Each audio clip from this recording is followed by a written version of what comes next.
Hello everybody, this is Kate at the Library of Whispers, and today I'm going to do another soft-spoken video. It seems that some people prefer soft-spoken rather than a whisper, so it'd be nice for those people to have this. And so today I'm also drinking my coffee. It's coffee time, and we're going to take a look at this guidebook brochure for Lindisfarne Castle. Now, Lindisfarne Castle is on Holy Island, which is off the Northumberland Coast in Britain, in England, and it is run by the National Trust. So I'm just going to have a little bit of coffee and then we'll carry on.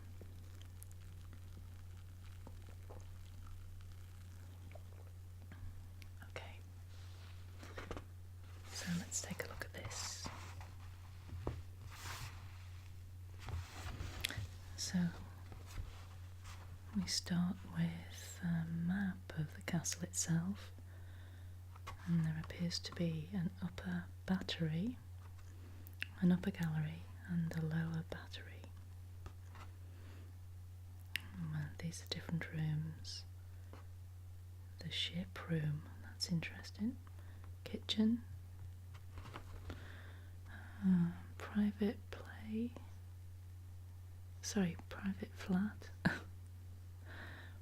Private flat, east bedroom, upper battery, long gallery, small bedroom, north bedrooms, dining room.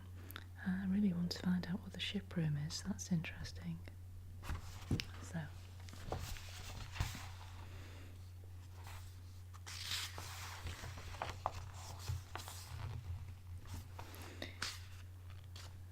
the ship room is on page 13. We'll take a look at that in a minute. Let's start off with the introduction, I think.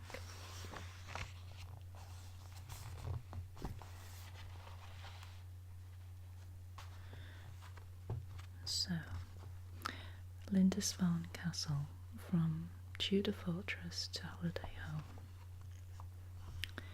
From 1902, the architect Edwin Lutyens turned the derelict Lindisfarne Castle into a holiday home for his friend and patron, Edward Hudson.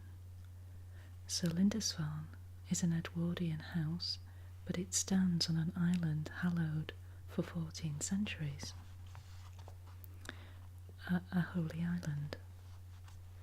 In AD 635, the Irish evangelist St. Aidan founded a community of monks here, which became one of the most important centres of Christianity in Anglo-Saxon England. He was soon followed by St. Cuthbert, in whose memory the Benedictine monks rebuilt the priory in 1082 and renamed the place Holy Island. Keeping out the Scots. In Tudor times, Holy Island occupied a key position near the unruly Scottish border. Lord Hertford recognised its importance in 1543, when he landed over 2,000 soldiers on the island, on his way north to subdue the Scots.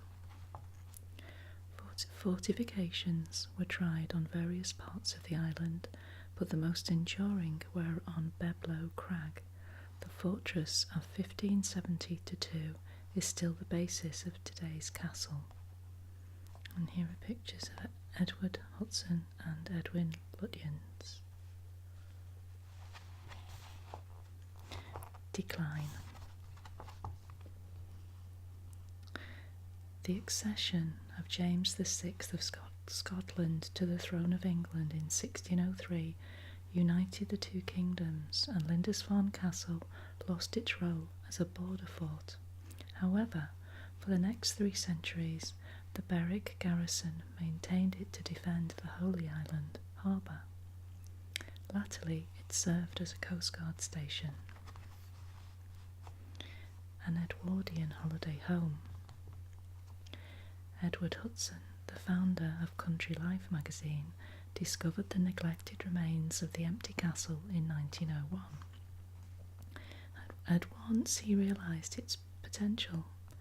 Lutyens was Hudson's favourite architect, and as a romantic, he responded with equal enthusiasm to the challenge of making a new home inside the old castle.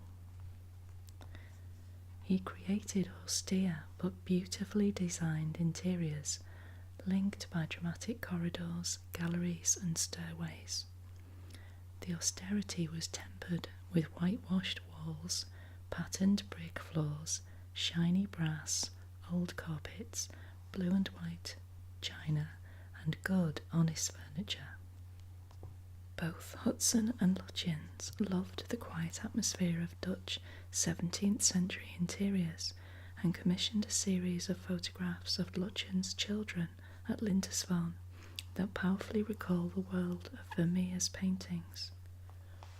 You can see that here. This must have been one of his children.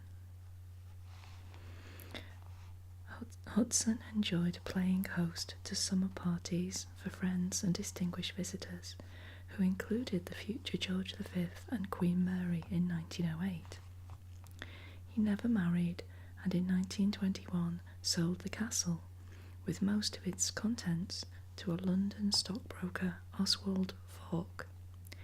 He in turn sold it to a banker, Sir Edward de Stine, who gave it to the National Trust in 1944 as its first 20th century house. So here it says,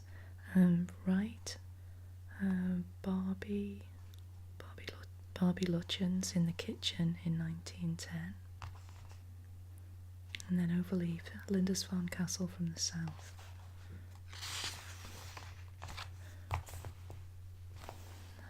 I've been here because I have the guidebook. I came here quite a few years ago, and you have to drive across a causeway, and of course, because it's a causeway, there are only certain times in the day, depending on the tides, the ebb and flow of the tide, when you can actually drive across the causeway. Just gonna have some coffee.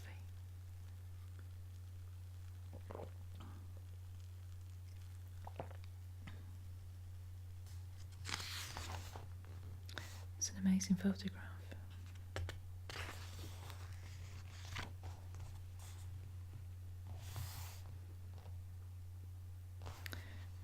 So let's have a look.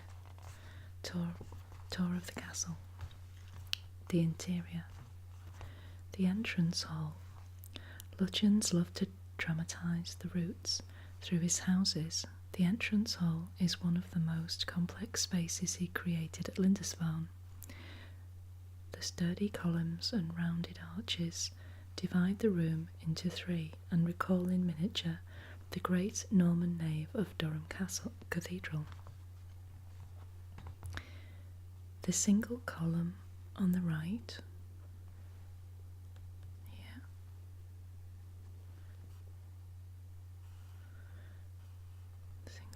on the right, carrying two arches, has an octagonal capital, in contrast to the two planar columns on the left, which support three arches. None has a base, a Lutyens' innovation. The sandstone shafts rise from the flagstones like tree trunks from grass.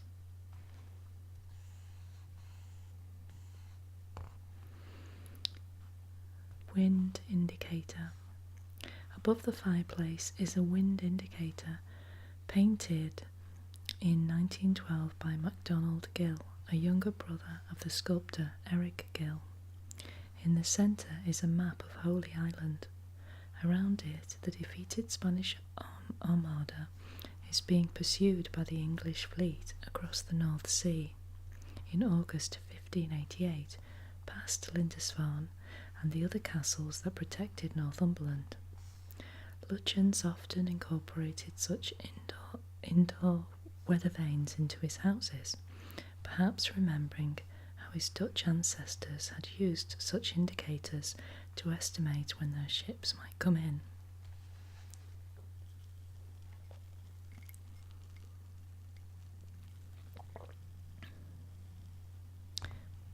Picture.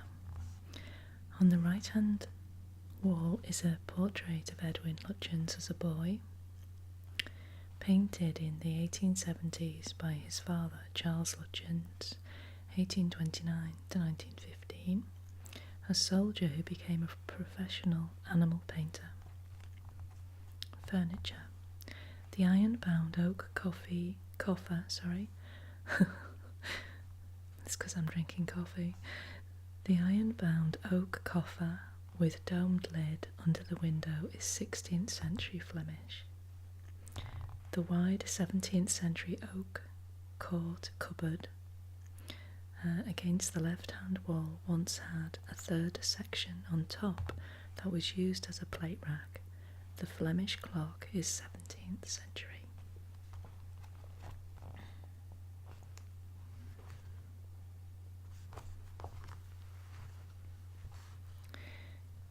The carved oak figures with flat backs in the fireplace are thought to have originally been church pew ends circa 1700. I guess that's maybe those. Ceramics. The ginger jars are Chinese, circa 1900. Textiles. The tapestry on the wall opposite the entrance door is 17th century and probably Flemish. The subject is uncertain, but may show a king receiving a tribute or the judgment of Solomon. Weapons. The halberds are a reminder that Lindisfarne was originally built to be defended. Not quite sure what they are. Heraldry. The hatchments or achievements of arms feature the royal arms of Spain and Portugal, possibly including those of Philip II, who launched the Spanish Armada. The door by the clock leads into the kitchen. The kitchen. Even the kitchen is Spartan, with pale wooden furniture, white plaster walls and grey stone floor. Lutyens placed the coal-fired range within a surprisingly wide stone fireplace, the scale of which adds a new dimension to a relatively small room. He often played with effects of contrasting scale in his designs for the castle.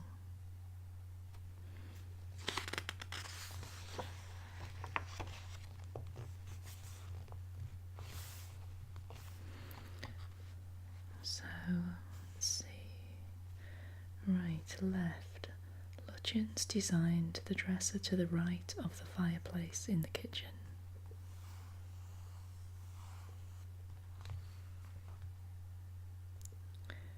Let's have a look at the scullery. The scullery must have been a cramped and somewhat draughty place to work. It contains not only the expected sink and wooden draining racks, but also, opposite the window, the winding gear and weights for operating the portcullis over the entrance door to the lower battery. Wow, imagine having a portcullis at your front door. Lutyens made sure that Lindisfarne remained a working castle. So, let's see.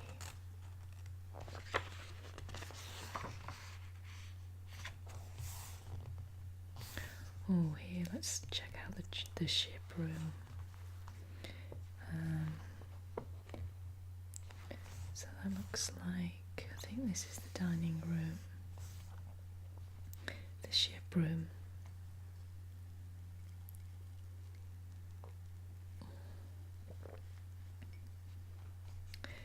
The room takes its name from the wooden model that hangs from the barrel vault, the Henrietta of Amsterdam, a three-masted merchantman of the 1840s.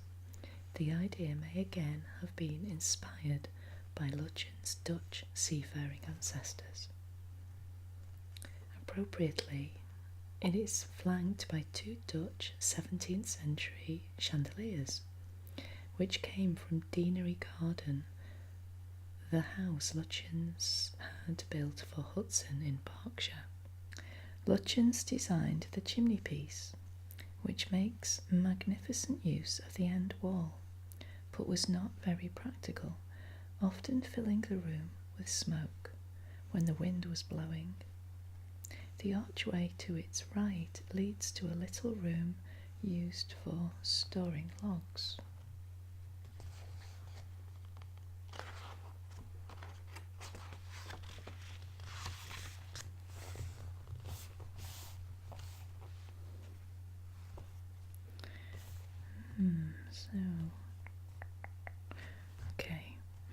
The Dutch cabinet in the ship room is painted with scenes of 17th century peasant life. So this is the ship room. And this is the ship room. Oh, wow, look at this vaulted ceiling, that's amazing. Lutyens inserted the fireplace and windows into one of the gunpowder magazines of the old fort to create the ship room.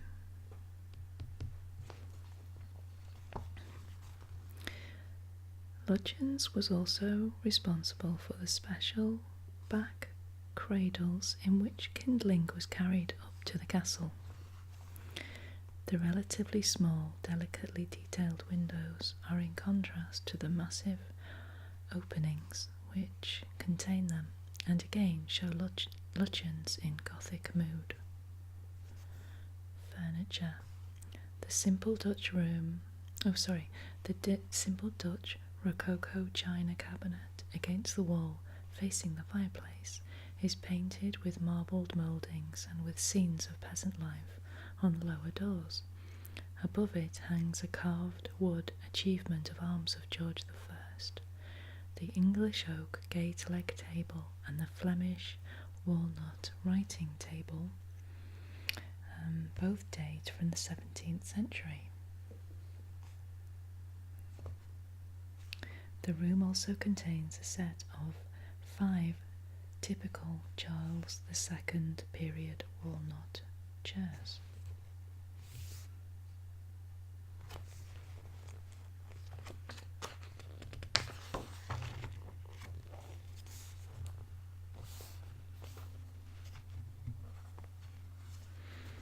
The east bedroom. Here. The east bedroom is filled with the plain furniture that Hudson favoured, including a long table and little wall cabinets designed by Lutyens.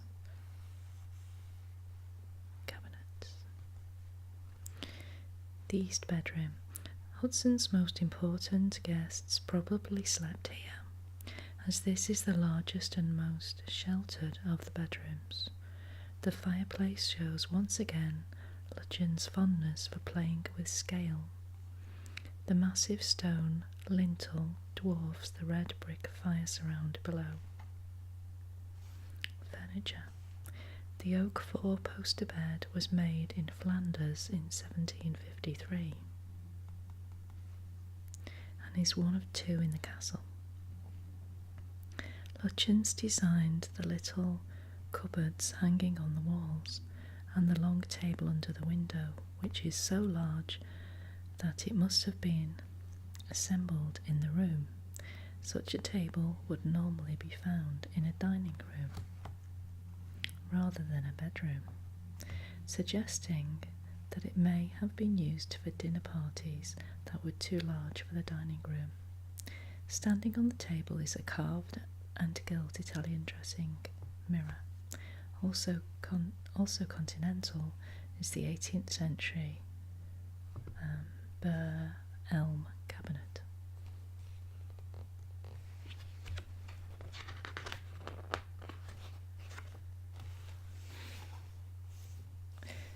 The long gallery.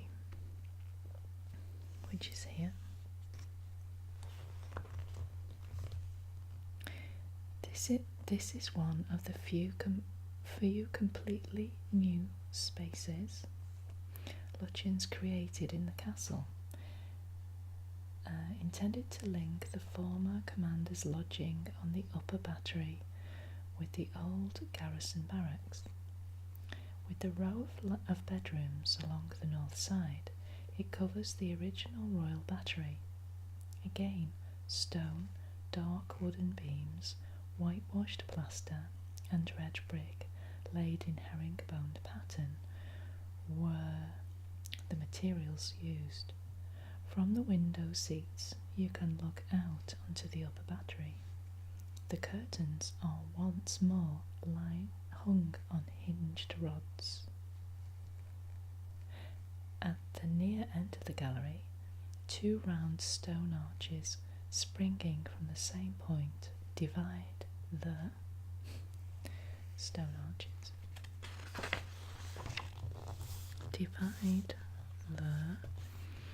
stairs from the bedroom gallery passage. At the far end, a large stone archway creates a cosy corner with a fireplace. Hudson's initials E.H. and the date 1906, when Lutyens' work was completed, appear on the cast iron fireback.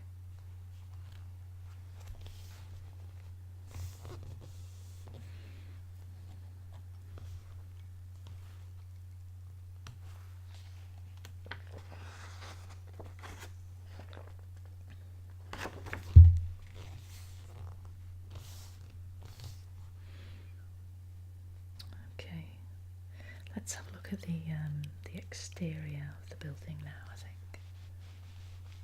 Okay. The exterior, the upper battery. From here you can see the harbour and the ruins of the priory, the Farne Islands, which are also in the care of the National Trust, and the shallow curve of sand beach ending at Bamburgh Castle, as well as the low outlines of sandbanks and mud flats, which have trapped many unwary sailors. On the battery itself is the emplacement for a rifled 64-pounder muzzle-loading gun installed in 1882 as part of the castle's last armament and removed in 1893.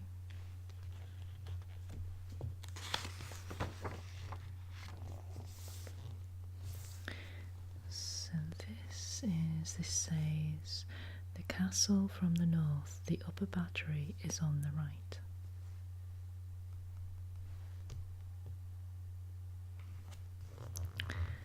The lower battery.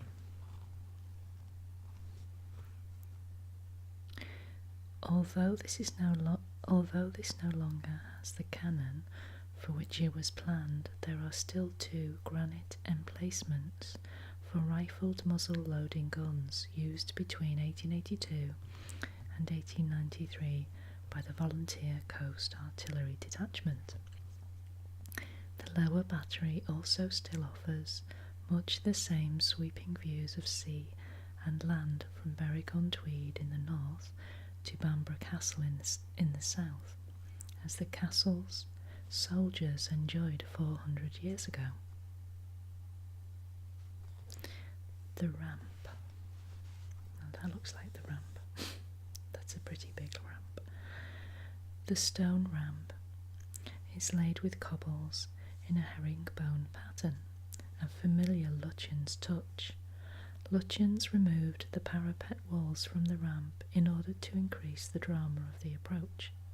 To comply with safety regulations, the National Trust has had to replace it with a wooden railing to protect visitors from the steep drop below, something that was already worrying the future George V when he toured the castle in 1908.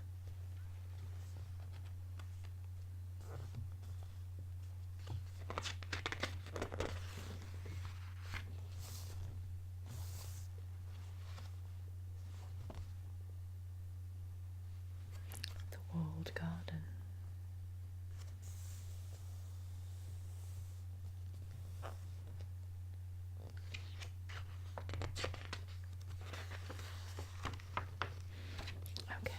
Let's read a little bit about Holy Island itself.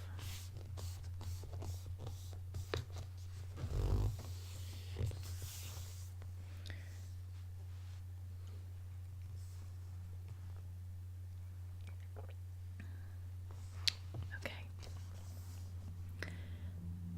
Beblow Crag, on which Lindisfarne Castle stands, is quite unlike the rest of the island. A 30-metre high tooth of bare rock protruding from flat pasture land. Geology is the reason. It was formed when a cone of molten dolerite, known locally as windstone, forced its way through a crack in the surrounding limestone. In 635, St. Aidan was summoned from Iona by King Oswald of Northumbria to found a monastic community on this remote spot. Farn comes from the Celtic Faran, a place of retreat. If Lindisfarne had been a Mediterranean island, he would have built his church up on the crag. But this is Northumberland, and he sensibly chose more sheltered ground on the southwest corner of the island, away from the North Sea gales. Aidan was succeeded in 685 by St. Cuthbert, who had reluctantly agreed to exchange his bleak hermitage on the inner Farn for a bishop's mitre.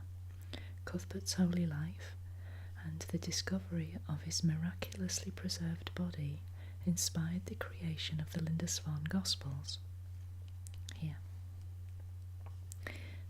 and transformed the island into a place of pilgrimage. But the growing wealth of the monastery also made it a target.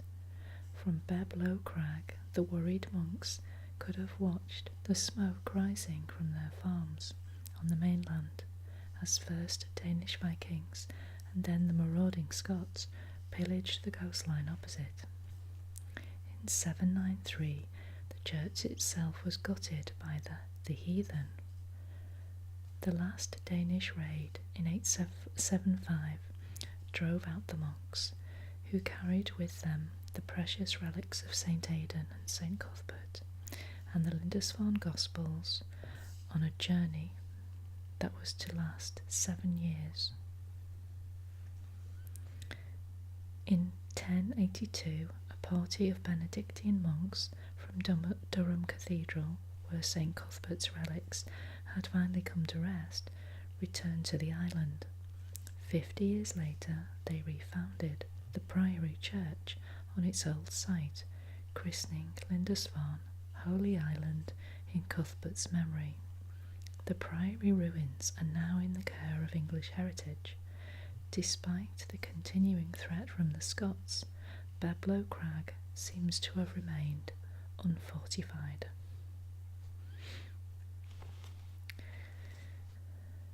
So this is the opening page of St. Matthew's Gospel from the Lindisfarne Gospels, now in the British Library. They were illuminated by a monk named Eadfrith about 698.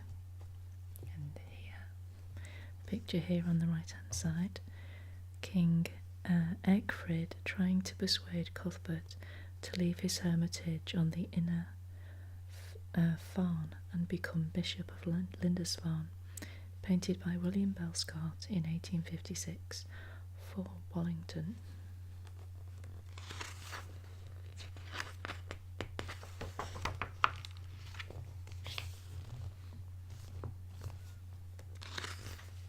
The Tudor Fort, and here is the stone stairway to the upper battery was part of the original fort.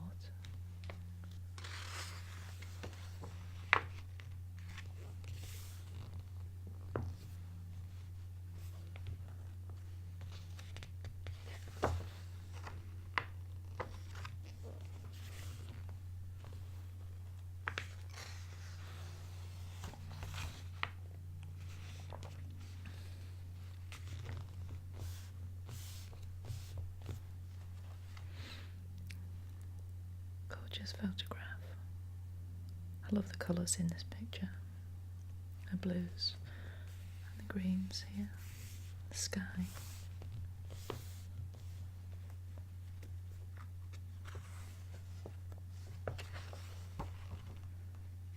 Okay. Let's take a little look at this. The Edwardian House.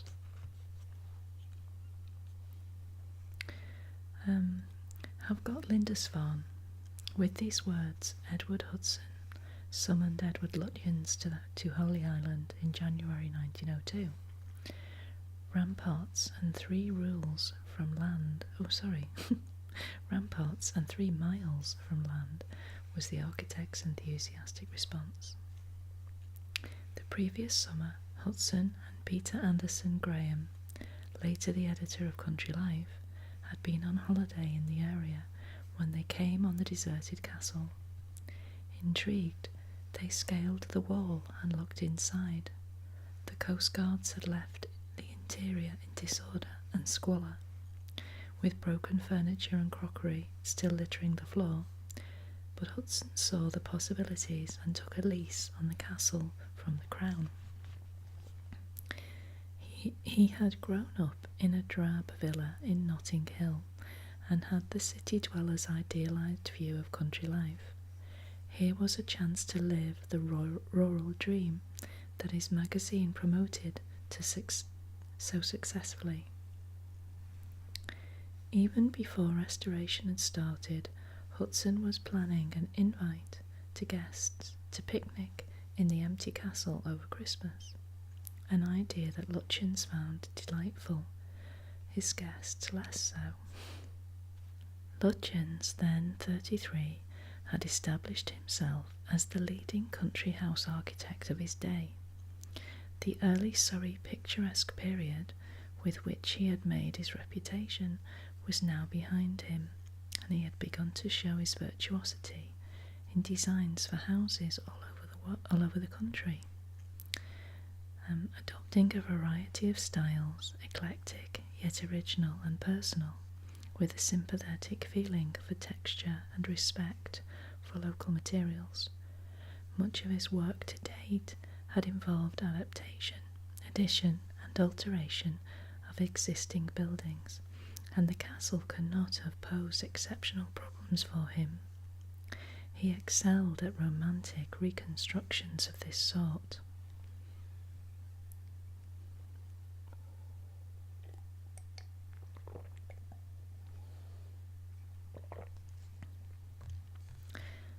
Lutyens' task was to fit a modern holiday home within the Tudor ramparts.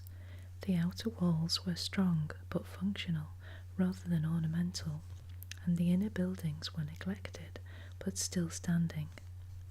A shallow stone ramp traversing the southern flank of the crag gave access to the castle's only outer door. Through this, steps at right angles led to a terrace or lower battery, C-plan, on the inside front cover, which of course we've already seen. Lutyens retained this approach, although he removed the ramp's stone balustrade and partly rebuilt the block of buildings at the western side of the battery to include a notable entrance hall and kitchen, with bedrooms above, and with generous mullioned windows overlooking the North Sea. Running west from this new entrance hall, and at a slightly lower level, were 2 dark stone vaulted chambers, which now became the principal living rooms, with altered windows and new fireplaces, the dining room and the ship room. From the hall, the old stairway to the upper battery was retained, and an angled flight of stairs was added, leading off it to a new long gallery, slightly tapered, with windows facing south onto the upper battery, and with a large fireplace at the far end. Along the north side of this gallery, on the site of a third battery, known as the Queen's, he later introduced 3 new bedrooms, below whose tiny windows the rock fell sheer.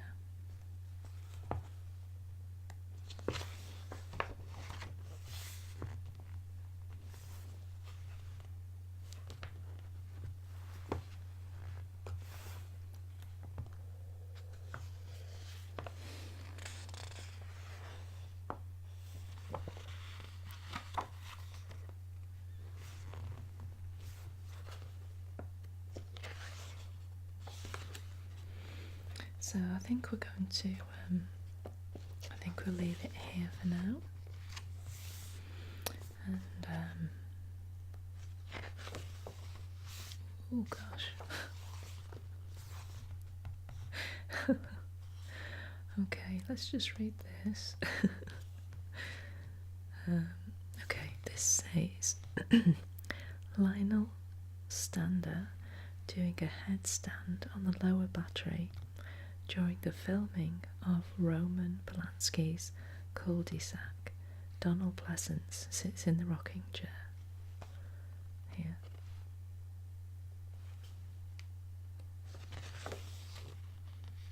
Okay.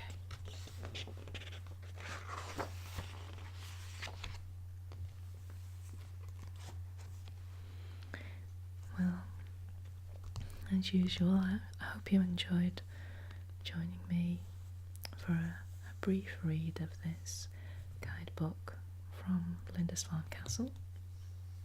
And this is Kate at the Library Whispers. Thank you very much for joining me, and I hope you'll join me again. So, see you soon. Bye bye.